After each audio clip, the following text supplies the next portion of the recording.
A continuación, Noticiero Telesucesos. Clasificación A. Apto para todo público.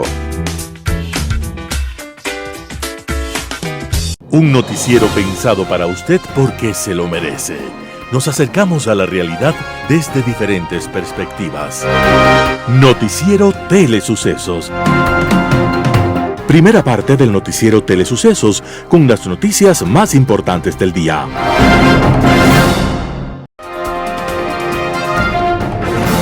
Un día como hoy. Nada en la historia ha cambiado tanto al mundo como el propósito de un personaje por hacer lo que entonces parecía imposible. Ese hombre, el genovés Cristóforos Columbus, convenció a los reyes católicos de España, y en especial a la reina Isabel, para que financiara lo que en aquel entonces era una misión suicida. Su propuesta era navegar por el occidente para llegar al oriente, sin importar las leyendas y los miedos colectivos por los monstruos y los infiernos que esperaban a los atrevidos más allá del horizonte. Y así lo hizo, al mando de una expedición de 3 carabelas, que tras 70 días llegaron a lo que creyeron las Indias Orientales, pero sin imaginar nunca que en medio del océano iban a chocar contra el más rico y alucinante de todos los continentes. Era América, tierra de gente y países nuevos, de plantas y animales exóticos, de oro y de riquezas, de culturas variadas y extrañas, todas diferentes. Ese era nuestro continente, al que los europeos nunca pudieron definir. Ellos solo sabían que no éramos europeos, que no éramos blancos, que no éramos cristianos, que no conocíamos ni sus dioses ni sus lenguas. 2 días antes de aquella fecha, el 12 de octubre de 1492, Cristóbal Colón escribió en su diario: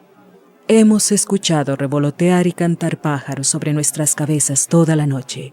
Ese era el anuncio, sin duda, de que había tierra firme muy cercana.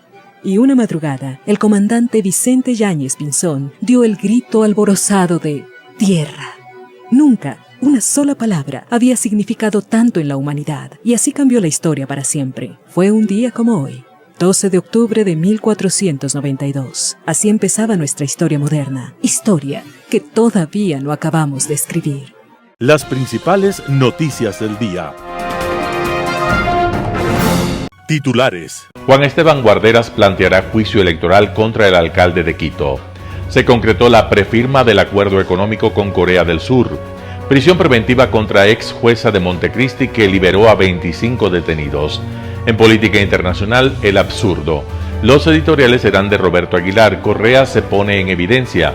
Santiago Basabe, en esta ocasión el voto nulo no es una opción. Noticias del día. Juan Esteban Guarderas planteará juicio electoral contra el alcalde de Quito. El consejero de Participación Ciudadana y Control Social, Juan Esteban Guarderas, anunció este 11 de octubre del 2023 que presentará una denuncia en contra del alcalde de Quito, Pavel Muñoz. Lo hará a título personal ante el Tribunal Contencioso Electoral por una supuesta infracción electoral que se habría cometido el 14 de agosto pasado. Ese día, en las redes sociales de la Revolución Ciudadana, se publicó un video en el que aparece Muñoz con la candidata a la presidencia Luisa González. Para Guarderas, el problema es que Pavel no aparecería en el video como un ciudadano común, sino como el alcalde de Quito, ofreciendo una universidad para el sur de la ciudad. A renglón seguido, González señala que es una promesa que cumplirá junto a la alcaldía de la Revolución Ciudadana. Las sanciones por infracción electoral grave van desde multas de 11 a 20 salarios básicos, suspensión de los derechos de participación de 6 meses hasta los 2 años y la destitución del cargo según el Código de la Democracia. Se aplicarán a quienes incurran en las siguientes conductas: los servidores públicos que, en ejercicio de sus funciones, induzcan el voto a favor de determinada preferencia electoral o promueva aportes económicos a una organización política o candidata o candidato. Recordó el consejero que pedirá la remoción de Muñoz. En el video, además de González y Muñoz, también aparecen la prefecta de Pichincha, Paola Pavón, y el asambleísta electo por esta provincia, Franklin Samaniego. Según Guarderas, no se trata de algo en contra de la campaña correísta, por lo que invitó a los ciudadanos de todo el país a hacerle llegar indicios de autoridades seccionales que, usando su cargo o recursos públicos, aparezcan apoyando a González o a Daniel Noboa. Se concretó la prefirma del acuerdo económico con Corea del Sur. El gobierno de Ecuador realizó la prefirma del acuerdo estratégico de cooperación económica con Corea del Sur. Este es un paso previo para la firma final del acuerdo más amplio y moderno que Ecuador haya negociado. El presidente Guillermo Lasso dijo que esto ha sido posible tras reanudar las rondas de negociaciones con Corea del Sur luego de 6 años de haber estado paralizadas. Con el acuerdo, el 98% de la oferta exportable actual como camarón, cacao, banano, pesca y lácteos ingresarán a Corea del Sur con beneficios arancelarios. Además, el gobierno prevé que las exportaciones no petroleras de Ecuador crezcan un 27% con este tratado comercial. Adicionalmente, el acuerdo permitirá que nuevos productos como la pitahaya, el mango y la piña comiencen a llegar a este país asiático, que es un mercado de 51 millones de consumidores. Así, el acuerdo comercial bilateral establecerá un marco general para profundizar las relaciones comerciales con énfasis en la industria, la cultura, las micro y pequeñas empresas, MIPYMES, y Ecuador también contará con la cooperación de Corea del Sur en áreas como la producción eficiente, métodos y maquinaria innovadora para el reciclaje de productos, y también está prevista la construcción de una planta tecnológica para el desarrollo de la industria alimenticia en Ecuador. El Ministerio de Comercio Exterior enfatizó que el acuerdo contempla plazos largos de desgravación y exclusiones para los sectores sensibles como la metalmecánica, los textiles y la línea blanca. La delegación de Ecuador, que viajó a Corea del Sur para la prefirma del acuerdo, está conformada por el canciller Gustavo Manrique y el ministro de Comercio Exterior Daniel Legarda, quienes estarán en el país asiático hasta el 13 de octubre. Prisión preventiva contra ex jueza de Montecristi que liberó a 25 detenidos. Un juez de la provincia de Manabí dictó prisión preventiva en contra de la ex jueza de Montecristi, Gina Zambrano, procesada por presunto prevaricato, informó la Fiscalía el 10 de octubre del 2023. Además de permanecer detenida mientras se adelanta la instrucción fiscal, Zambrano no podrá enajenar sus bienes. La orden judicial se dio a una semana de que la ex jueza fuera destituida del cargo por el Consejo de la Judicatura, al haber dispuesto la liberación de 25 detenidos por delitos graves. En marzo del 2023, la Fiscalía inició una investigación previa y allanó las oficinas de Zambrano luego de que ordenó la liberación de 2 sentenciados por femicidios que ocurrieron en Cuenca. Para destituirla del cargo, la Judicatura argumentó que la ex servidora actuó sin competencia e incurrió en error inexcusable, falta gravísima, contemplada en el artículo 109.7 del Código Orgánico de la Función Judicial. Entrevista del día. En Radio Sucesos estuvo Cristian Zurita, ex candidato presidencial, y habló acerca del testimonio adelantado de testigo en caso del Fernando Villavicencio. Escuchemos lo que dijo. Pues no esperaba menos. No esperaba menos porque en redes sociales lo que tiene que constituirse es pues una narrativa distinta a la fuerza de los hechos y de la verdad que se ha identificado en el caso. El tema real y la realidad, ¿sí?, es que existe un detenido, parte del plan que terminó con la vida de Fernando Villavicencio, que pues decidió dar una delación, ¿sí?, y que en esta identifica a un grupo claramente político relacionado al crimen de Fernando Villavicencio, ¿sí? Se trata de un delincuente, es un delincuente quien ha dado su delación, pero es parte de la banda que participó en el plan macabro que acabó con la vida de Fernando. Y pues su contrastación como protagonista o parte de este grupo viene por doble vía. Así que pues es difícil pensar, sí, que se trata de una persona a la cual la arrestaron y le obligaron a decir cualquier cosa. Eso no sucede, ¿sí? Recordemos que detrás de este proceso de investigación está el FBI y no se van a equivocar bajo ninguna circunstancia pensando en que pueden poner a un improvisado delincuente a dar cualquier tipo de declaración.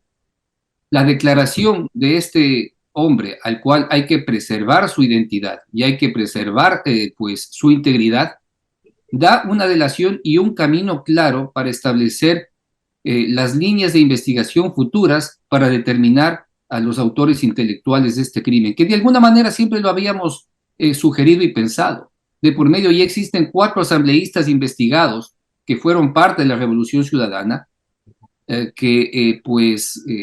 dentro de la investigación que el propio Fernando Villavicencio solicitó, se pensaba que podían atentar contra su vida. Así que, pues, en buena hora que esto exista, en buena hora, pues, toda esta brutal respuesta y reacción en mi contra, porque saben que en este momento la única opción de resistencia frente a toda esta tarea de delincuentes fascinerosos, mafiosos que representan la Revolución Ciudadana soy yo. Soy yo quien está en la vanguardia en este momento, entonces a quien más tienen que atacar es a mí.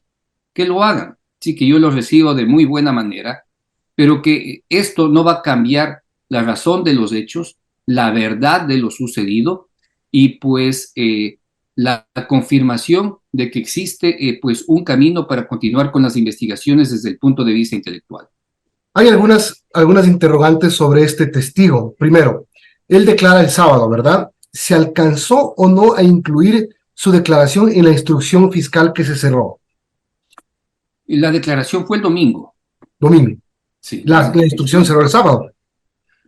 No necesariamente el caso de este sujeto que no era parte de la investigación inicial debe incluirse en esta primera investigación. Al ser, sí, pues ya una declaración sustentada y solicitada por un juez, sí, obviamente es de carácter público y yo espero que ésta se adjunte tanto al proceso penal que ya se va a instaurar contra los autores materiales, los sobrevivientes, por supuesto, como un anclaje a lo que va a ser la investigación para investigar, para seguir a quienes son los responsables intelectuales del crimen. Así que esto pues va por doble vía. Tiene 2 posibilidades, tanto para apalancar la existencia de un plan material que acabó con la vida de Fernando, como para iniciar procesos amplios de investigación para buscar a los autores materiales. Este hombre, con su relato, se supone que sabía todo lo que estaba pasando, cuánto dinero se ofreció, que hubo un primer intento en julio en Santo Domingo, que él no fue por una circunstancia ajena, ¿no debería estar sindicado? De hecho, pero no por las circunstancias del primer proceso, porque él no participa en el crimen. Eso hay que entenderlo. O sea, es parte del plan, pero por alguna circunstancia, de lo que yo entiendo, de lo que yo sé, este sujeto iba a participar en los eventos materiales, sí, en el crimen de Fernando, sí, pero un daño en su vehículo, debe entenderse que es una motocicleta, sí, impide que él esté presente. Pero cuando se inician los procesos de allanamientos, identifican su relación y luego es capturado.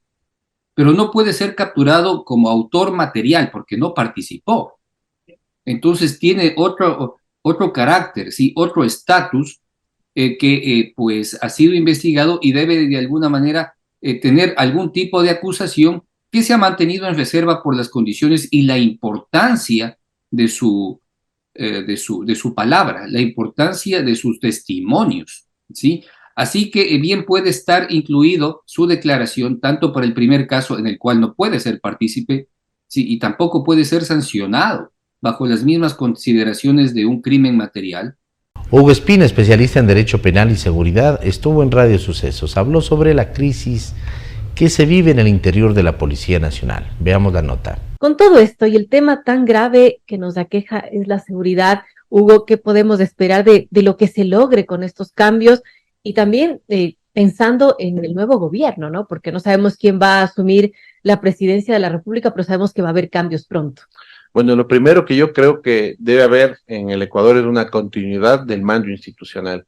No puede ser que el gobierno haya considerado a la policía como un servicio de seguridad del Ministerio del Interior, cuando en realidad la Policía Nacional es una institución del Estado ecuatoriano que está por encima de los gobiernos, que tiene que ser atemporal, que tienen que cumplir sus servidores policiales un tiempo de servicio con algunas garantías de permanencia en el mismo. Nosotros tuvimos una reforma terrible para mí, para la seguridad, que fue la creación del COESCOP, el Código Orgánico de Entidades de Seguridad y Orden Público, que reformó, entre otros aspectos, el tiempo de permanencia en los diferentes grados, con una visión más del tema de seguridad social que de operatividad policial. Sin embargo, de ellos tenemos que ver que para que en el mando institucional se llegue a la máxima jerarquía, tienen que pasar 8 años en el grado de general para llegar al grado de general superior de la policía, 5 años de general de distrito, 3 años de general inspector y 2 años de general superior para alcanzar el máximo tiempo previsto por la ley en el grado de general. Pero esto significa que cada vez que hay un cambio de gobierno, cada vez que hay un cambio de ministro, los generales de distrito no alcancen a cumplir ni 2 ni 3 años y están saliendo. Entonces, que la policía vuelva a tener un general superior bastante complejo. También una carrera policial adecuada. No hay un sustento y una sustentabilidad a la carrera policial. Claro. De igual manera, los procesos de ascenso han sido muy cuestionados. Hay una serie de acciones judiciales de orden constitucional, inclusive, que han sido perdidos por la policía para garantizar el derecho de los oficiales a continuar con los ascensos, supuestamente por un tema de cupos, que evidentemente no era el problema, sino que habían ciertas cuestiones de índole personal interno que imposibilitaban a los policías continuar con los ascensos. Hay una serie de cuestiones que han generado problemas para la administración de la carrera policial, para la permanencia o separación de los policías. No nos olvidemos que en este momento yo creo que un elemento fundamental para que la ciudadanía vuelva a crear una confianza como la que debería tener siempre la policía es los procesos de depuración. Hay malos elementos dentro de la institución, como en todas las instituciones, y la policía hoy, a través del general Víctor Zárate, que es el nuevo inspector general de la policía, deberá llevar adelante procesos de depuración complejos. Una, porque la legislación exige el cumplimiento de una serie de requisitos que deben hacérselo como parte del debido proceso, pero que tiene que hacerlo de manera adecuada, técnica y estructurada. De igual manera, tenemos que entender que la carrera policial implica objetividad para que no existan demandas que son perdidas constantemente por la policía, que eran las que se quejaba el general Salinas de que no iban a cumplir sentencias de orden constitucional, tal como lo hacía el señor Allen Berbera, que fue separado justamente por el incumplimiento de un mandato constitucional. Entonces, evidentemente nadie está por encima de la ley. Hoy la policía entra en una nueva etapa, en una nueva fase. Nosotros creo que las personas que de una u otra manera estamos vinculados dentro de los diferentes sistemas de los procedimientos policiales, creemos que esta nueva etapa es una oxigenación, como bien lo dijo el general Salinas, comandante saliente. Toda institución requiere una oxigenación. Esta oxigenación permitirá establecer nuevos rumbos, nuevas acciones, pero sobre todo le da un nuevo aliento a la seguridad ciudadana, como decía, esperando que hoy se tomen acciones directas, tomando en cuenta que la policía sigue manteniendo las mismas limitaciones de logística, sigue manteniendo las mismas limitaciones en los presupuestos, siguen manteniendo las mismas limitaciones en capacitación del talento humano, que tenemos una serie de promociones de policías que fueron incorporados en modo express con 4 o 5 meses de capacitación que nunca van a ser suficientes, y que hay detrás de ello también una serie de falencias, ¿no? O sea, los hospitales de la policía todavía se mantienen desabastecidos, no se tienen elementos básicos para proteger la vida de los policías, su salud. Hay una permanente acción para que esto se mejore, pero sin embargo se requieren de presupuestos, de decisiones, y como escuchamos al empezar el noticiero, este gobierno se ha caracterizado por no poder ejecutar adecuadamente los presupuestos o hacerlo de manera ineficiente. En Impacto Informativo, Ana Galarza, asambleísta electa por el Movimiento Construye, habló acerca del fin de la instrucción fiscal en asesinato de Fernando Villavicencio. Escuchemos la nota. Como usted bien lo ha mencionado, en los últimos días se han hecho públicos datos y hechos que se han suscitado en toda esta investigación que busca saber quiénes fueron los autores intelectuales del asesinato de Fernando Villavicencio. Autores intelectuales, puesto que los autores materiales fueron detenidos en delito flagrante el día mismo que se consumó el hecho, que fue el 9 de agosto del presente año. También es público que varios de las personas procesadas, 7 en total, fueron asesinados dentro de las cárceles en responsabilidad del SNAI. Pero también me parece que hay una confusión por parte de la ciudadanía al pensar que uno de los procesados es aquel que ha contribuido con la información de quiénes serían los presuntos autores intelectuales del delito, del asesinato en Es que contra eso de es lo que Fernando hay que Villavicencio. aclararle a la ciudadanía. Correcto. Él no era uno de los sicarios. Así es. La persona, en este caso el testigo protegido, que ha aportado con los nombres de quienes contrataron a estos sicarios para asesinar a Fernando Villavicencio, no es ninguno de los sicarios que fue detenido el día del asesinato, sino es un testigo protegido que no forma parte del proceso. Por eso, legalmente sí cabe este testimonio anticipado y bajo juramento, puesto que en el proceso penal, si fuese un procesado, no cabría esa figura, sino la figura tendría que ser la de cooperación eficaz en todo caso, ¿no? Continuando con los hechos que se han venido dando en estos días, ha sido de conocimiento público que la información que ha entregado a la justicia este testigo protegido relata que personas relacionadas con el gobierno del expresidente Rafael Correa habrían sido quienes pactaron el asesinato de Fernando Villavicencio pagando o acordando un monto de $200,000. Bueno, esto es lo que ha trascendido, pero oficialmente la Fiscalía no lo ha revelado. Esta información, una vez que ya se ha terminado la etapa procesal pertinente, ya no se encuentra más en reserva. Cualquier persona puede ingresar al SATYE y puede revisar y leer la información que está ya subida en el sistema SATYE. Es así como ahora la justicia tiene que corroborar esta información que ha sido entregada por parte de este testigo protegido con otras pruebas que tienen que llevarle al juez a determinar si existió o no existió una participación de las personas señaladas como autores intelectuales del magnicidio. Pero esto ahora se sabe, como usted lo dice, ya es pública la información, pero todos estos tweets empezaron a asomar el día sábado, el día viernes, ¿no es cierto? Y hay un boletín de la Revolución Ciudadana desmintiendo, deslegitimando que funcionarios del gobierno de Correa estén metidos en este tema. Ellos como que se anticiparon a esta información, que mientras tanto no era pública. Tenemos que comprender que dentro de esta investigación también se encuentran los nombres de personas cercanas al expresidente Rafael Correa.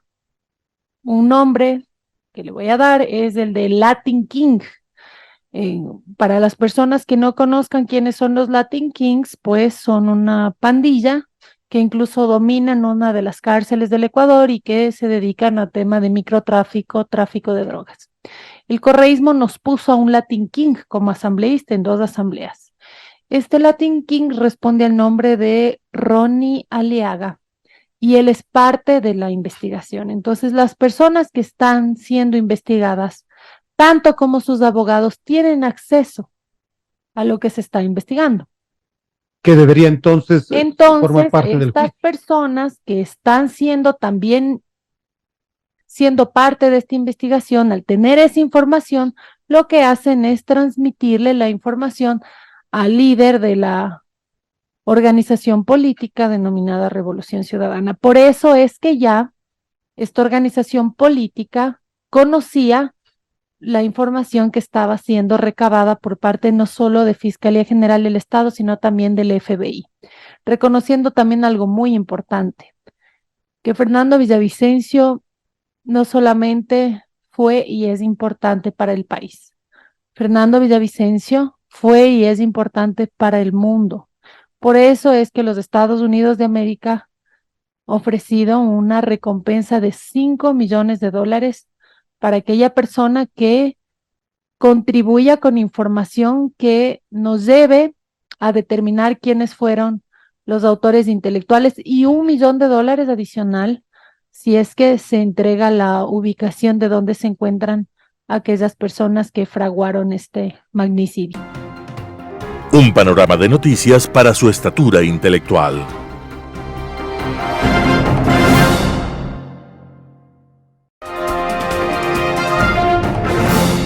Global Hoy con Alan Catey.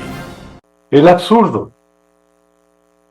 El que haya llegado a ser noticia internacional que Rusia no lograra ser electa otra vez para el Consejo de Derechos Humanos de la ONU da la medida del absurdo criterio de elección que prima en el máximo organismo mundial en un ámbito que nunca debería ser visto, por la seriedad de su campo de acción, como otro escenario de reparto de puestos en un toma y daca indigno. El Consejo debería ser la instancia final de amparo de los derechos humanos violados por los Estados, sea como parte de sus políticas habituales, sea como eventos aislados que requieren rectificación. En buena medida, el descrédito que acumula la ONU en varios de sus campos de acción se debe a los criterios, o más claramente, a la falta de estos, para integrar entidades como el Consejo.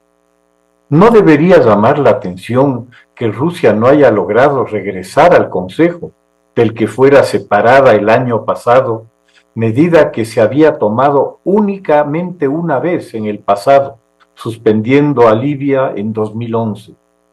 La resolución se tomó tras la brutal agresión a Ucrania con toda la abundante y bien documentada información recabada por las propias Naciones Unidas sobre crímenes de guerra y contra la humanidad cometidos por el ejército ruso y los mercenarios que ha contratado en territorio ucraniano en contra de la población civil o de militares capturados durante la invasión.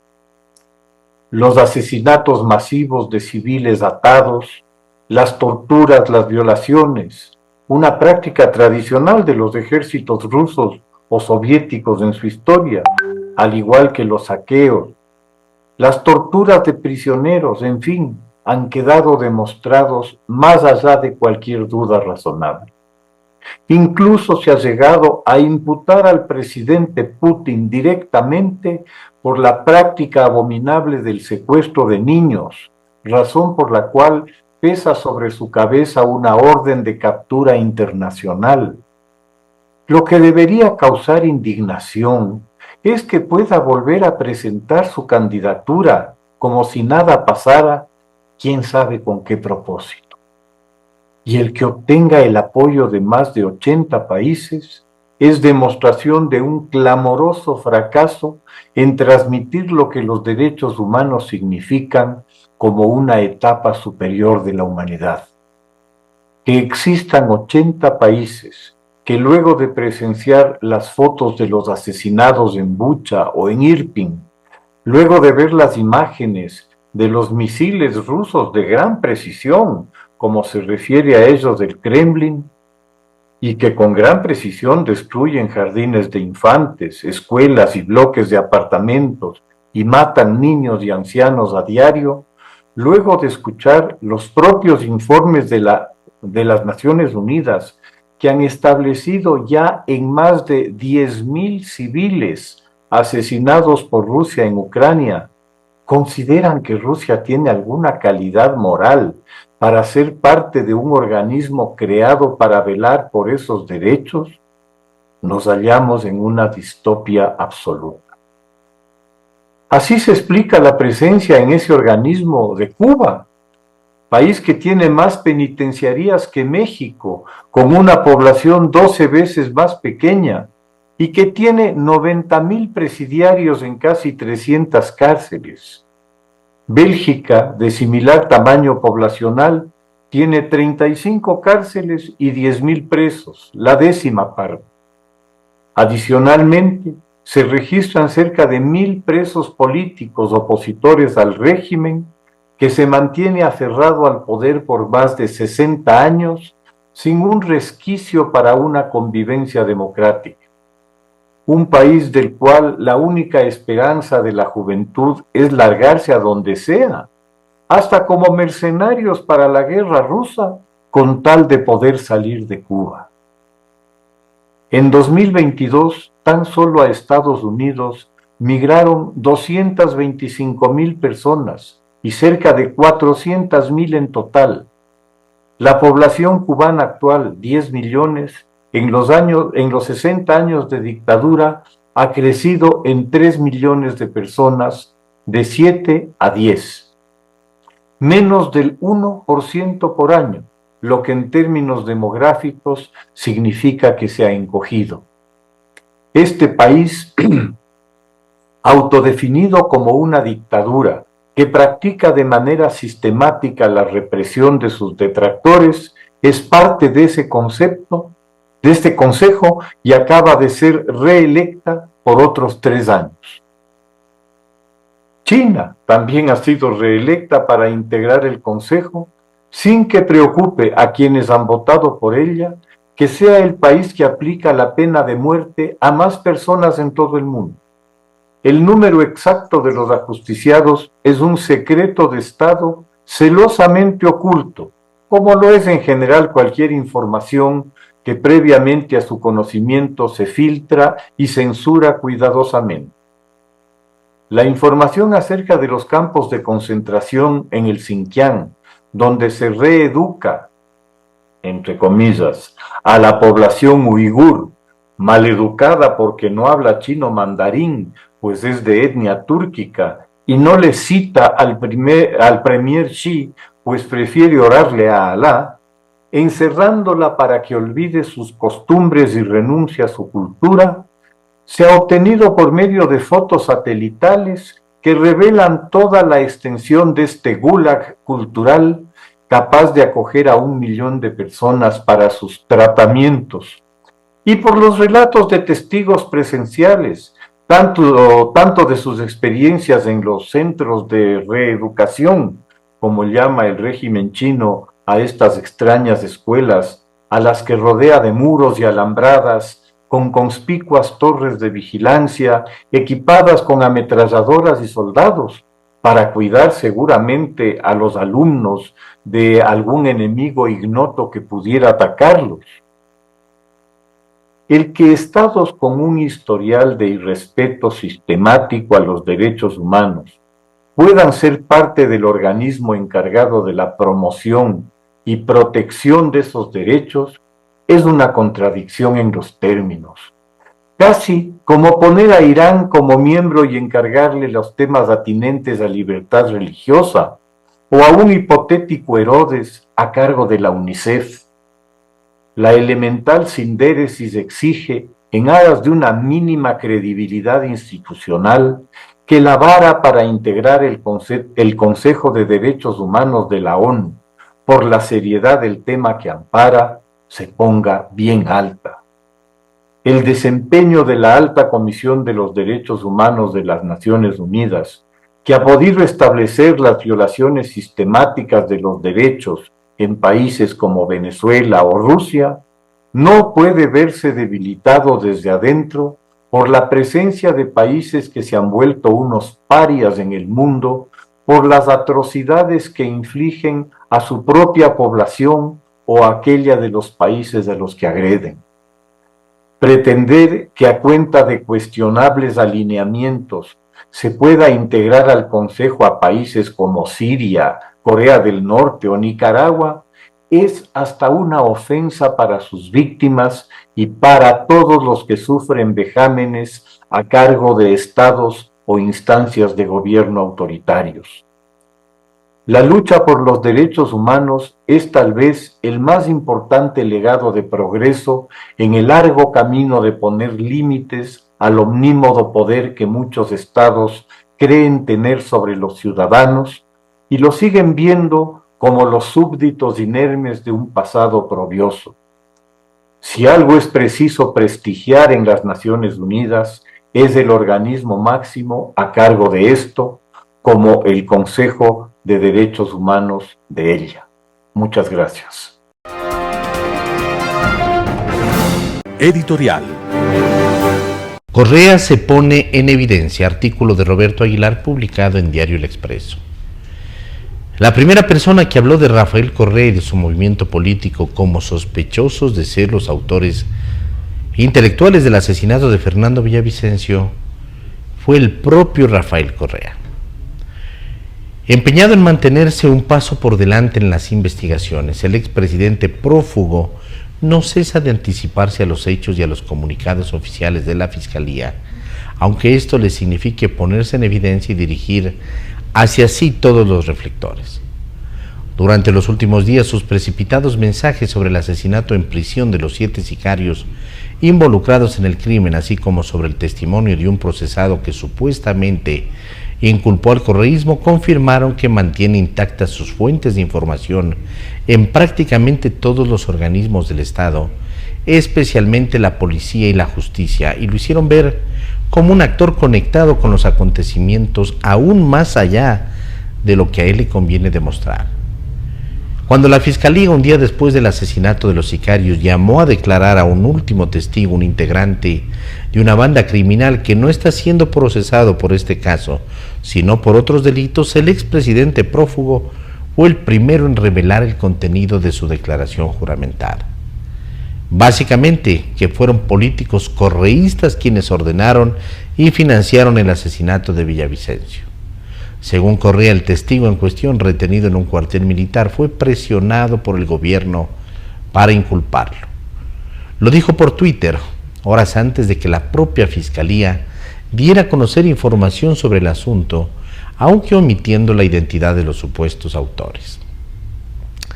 Las fuentes de Correa son más rápidas y efectivas que las fuentes oficiales.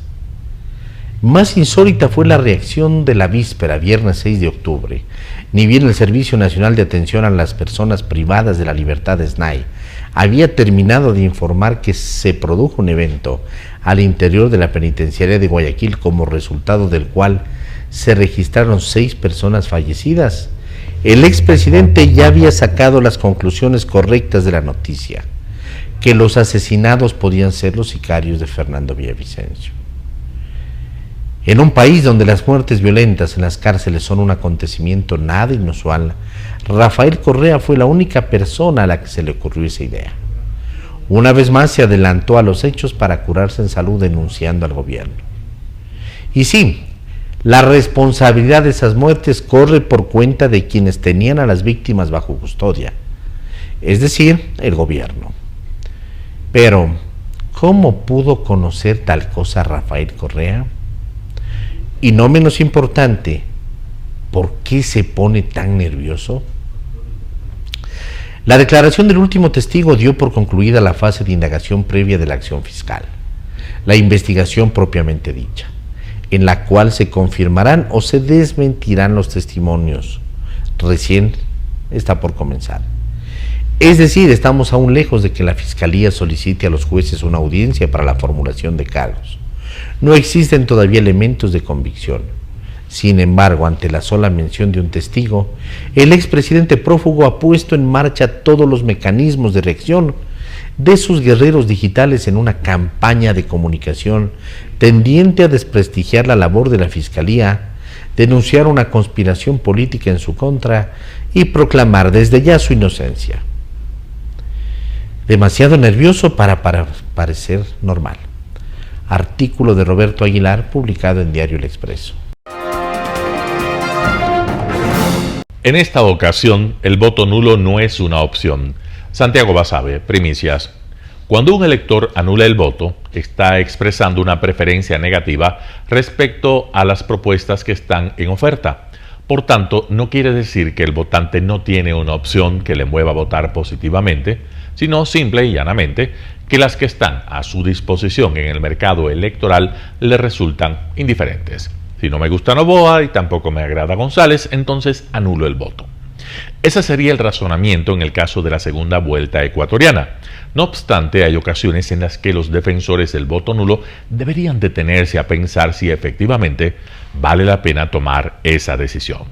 En efecto, aunque desde la perspectiva de las libertades no hay objeción alguna respecto a quienes desean anular el voto, algunas razones relacionadas con el futuro colectivo del país podrían afectar esa decisión, al menos en la coyuntura actual. Hay que decirlo claramente, las posiciones ideológicas de Noboa y González son distintas. En lo económico plantean salidas a la crisis del país por diferentes vías. Ahí se encuentran dos modelos de crecimiento y desarrollo diversos y que como consecuencia de ello podrían llevar al país por cauces contrapuestos. En lo social, el razonamiento es parecido al anterior. Aunque los dos desean disminuir las brechas existentes, los medios para hacerlo son disímiles. Una receta es la que aplicaría Noboa y otra es la que pondría en vigencia González. En cuanto a política nacional e internacional, tampoco quedan dudas de las miradas distintas de los dos presidenciables. A lo dicho hay que sumar las diferentes orientaciones de los presidenciables en cuanto al control de la inseguridad que vive el país. Por lo dicho, si la convivencia cívica del país va a cambiar de forma considerable en función de que sea Noboa o González quien gane la elección del próximo domingo, quien piensa votar nulo quizá termina apoyando la opción que más rechazo, sea la que gobierne, esa que no le gusta, llegue al poder. En otras palabras, bajo el contexto y las circunstancias actuales, votar nulo quizá es la peor elección para el propio votante que se encuentra empeñado en asumir esa posición. El argumento anterior se fortalece aún más por la evolución de las intenciones de voto en favor de Noboa y de González. Al parecer, a pocos días de la elección las distancias se han acortado y la presidencia está para cualquiera de los dos. Si esto es así, quien está en la línea de votar nulo debería pensar que su decisión puede ser definitiva para inclinar la balanza en favor de uno u otro candidato. Paradójicamente, cuando la lectura original que se da al voto nulo es de rechazo a las propuestas existentes, en este particular caso se podría interpretar luego del próximo domingo que ese tipo de sufragio es el que terminó colocando a Noboa o a González al frente de los destinos del país. Con lo dicho, quizás es preferible que quien está pensando en votar nulo haga una decisión positiva en favor de Noboa o de González, cualquiera de los dos, el que menos desafectos le genere, el que menos desconfianza le suscite, el que menos tensiones con su conciencia le alimente, uno u otro. Si los argumentos expuestos no son suficientes, la coyuntura de transición que vive el Ecuador es otro elemento para tomar en cuenta antes de votar nulo. A pesar de que se podría pensar que se elige un jefe de Estado solo por 1 año y medio, en realidad lo que haga el elegido o la elegida será clave para los siguientes 4 años de gobierno.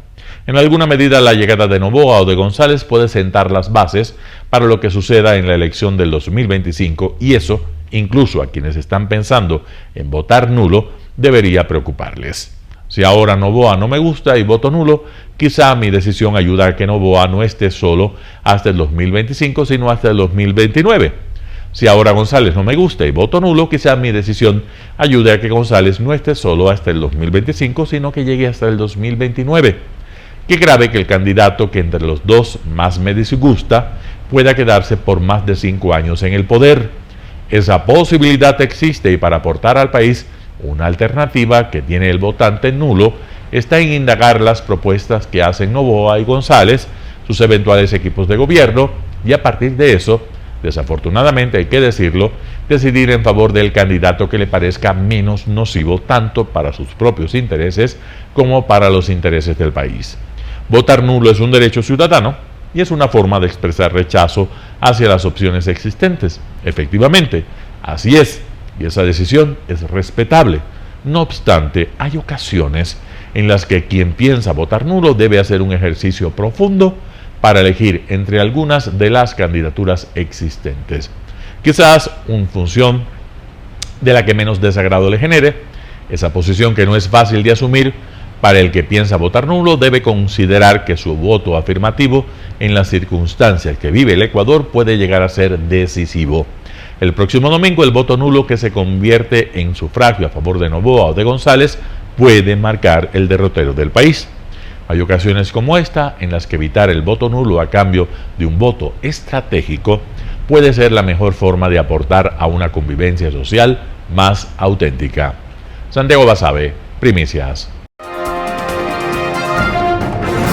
Noticias internacionales. Latinoamericanos atrapados en el conflicto entre Israel y Hamas.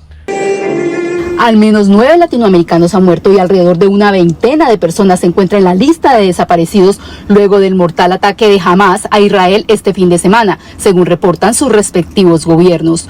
México ya inició el operativo de repatriación con 2 aviones de la Fuerza Aérea. Hicimos esta escala técnica aquí en Irlanda para posteriormente continuar hacia Turquía, para finalmente llegar a Israel. La selección mexicana de gimnasia rítmica, que se encontraba atrapada en Israel, donde se preparaba para los Juegos Panamericanos, anunció en redes sociales que regresarán a casa luego de la respuesta de los organismos mexicanos. Estamos aquí en el aeropuerto Ben Gurión en Tel Aviv, listas para salir rumbo a México. Ya llegó la aeronave. En Argentina inició la operación conjunta Rescate Seguro para evacuar a su población en Israel. Se disponen vuelos entre Tel Aviv y Roma en un avión Hércules.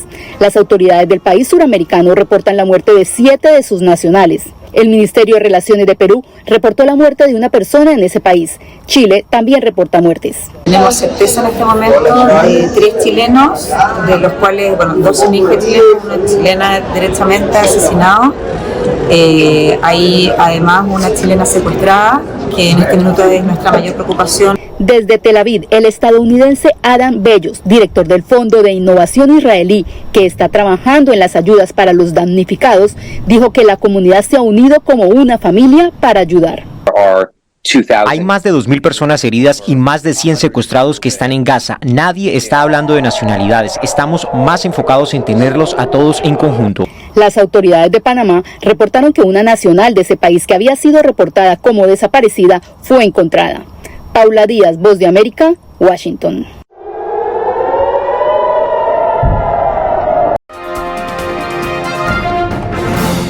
Volodymyr Zelensky en la sede de la OTAN en Bruselas por primera vez desde la invasión rusa.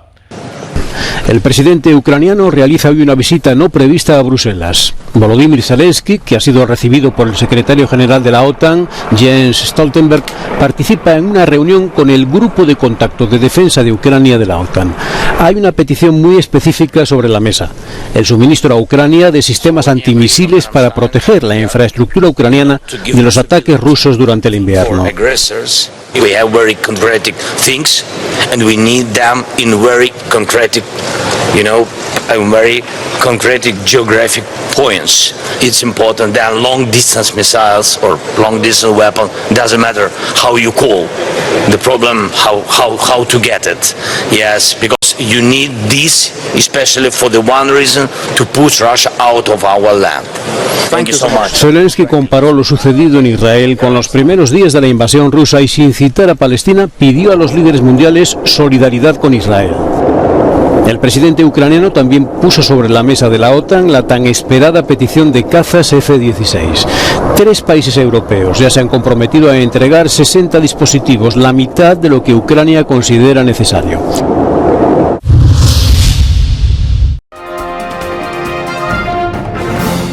Un nuevo terremoto deja al menos 50 heridos en Afganistán.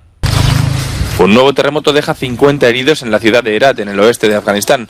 El seísmo de magnitud 6,3 sigue a otro temblor de la misma intensidad que tuvo lugar durante el fin de semana y en el que murieron 2.400 personas.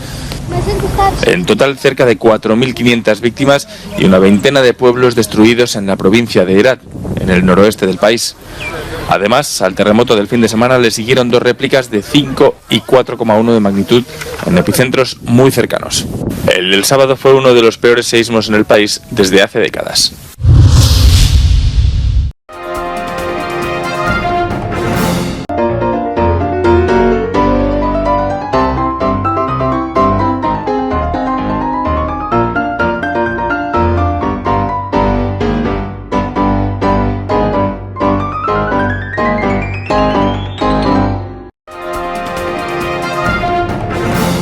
Telesucesos Sports.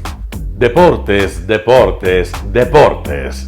Todas las tardes, 4 horas de lunes a miércoles, de 14 a 17 horas. Los jueves y viernes, 6 horas, de 12 a 20 horas, desde Arena Telesucesos. Transmisiones en vivo, siempre Ecuavoley y luego Deportes para recordar. Todas las tardes, deportes en Telesucesos Sports, bajo la dirección del arquitecto David López. La visión objetiva de quien vive el deporte. Sucesos deportivos, visión de un equipo de opinión joven de comunicadores. Telesucesos, llegamos con nuestra señal a los sectores populares de nuestra ciudad. Quienes no tienen televisión por suscripción atenderán nuestra señal sin costo en Canal 29 UHF Telesucesos. Siempre ecuatorianos, resaltamos nuestra identidad.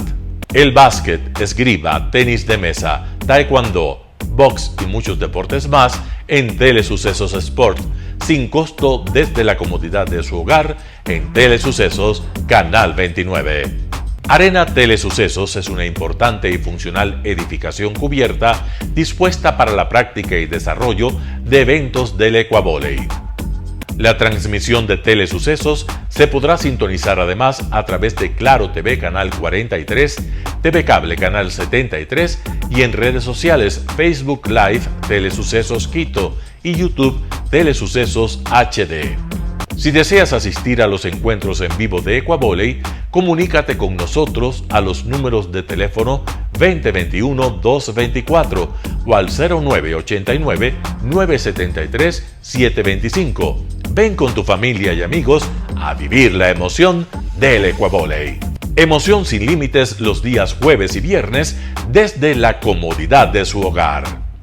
Resaltamos nuestra identidad como ecuatorianos iniciando transmisiones en Telesucesos del Ecuavoley, que representa, luego del fútbol, el deporte más popular de nuestro país y el que practican los ecuatorianos residentes en muchos países del mundo.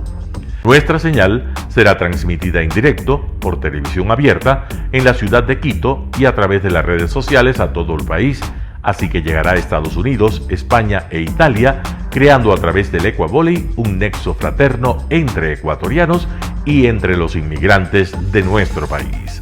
Anuncie en Telesucesos Sport y llegue con nosotros a lo más importante del deporte popular. Telesucesos, con sus transmisiones, jerarquizará esta práctica deportiva, convocando importantes competencias de Ecuavoley dentro y fuera del Ecuador. Llegando con deportes no atendidos por los medios de comunicación que han concentrado su acción en el fútbol. El tenis, box, golf, racquetball llegarán a su pantalla de televisión en tiempo real a través de Canal 29 UHF, competencias que podrán ser atendidas a través de Facebook, YouTube y vivir los encuentros deportivos en directo y en tiempo real. Esté atento a nuestros horarios especiales de transmisión los fines de semana y feriados.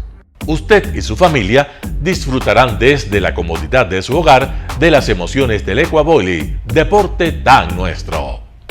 Somos inéditos y para ello disponemos de un escenario cubierto propio, Arena Telesucesos, desde donde transmitimos nuestros encuentros masculinos y femeninos de este deporte.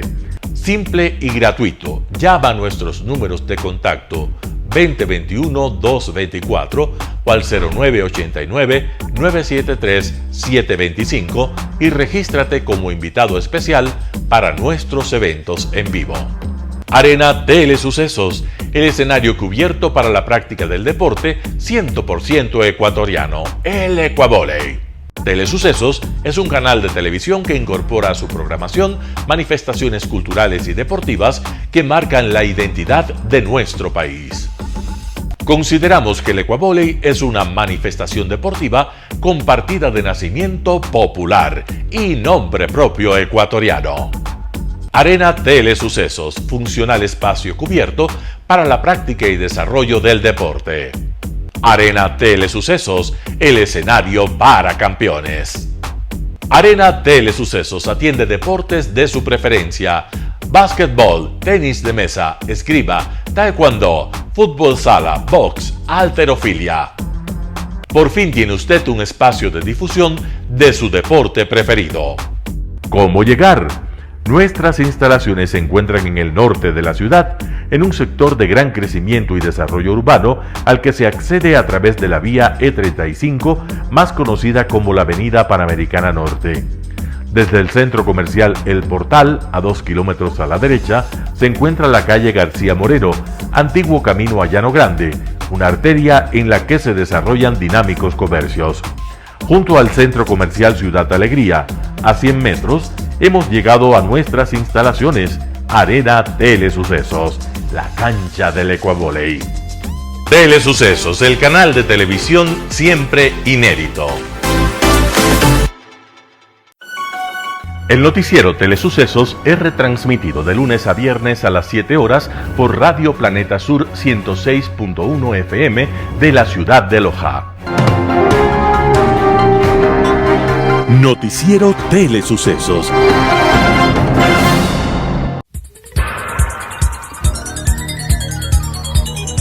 Las opiniones vertidas en este espacio por la producción y dirección del programa son de exclusiva responsabilidad de sus autores y de quienes intervienen en ellos.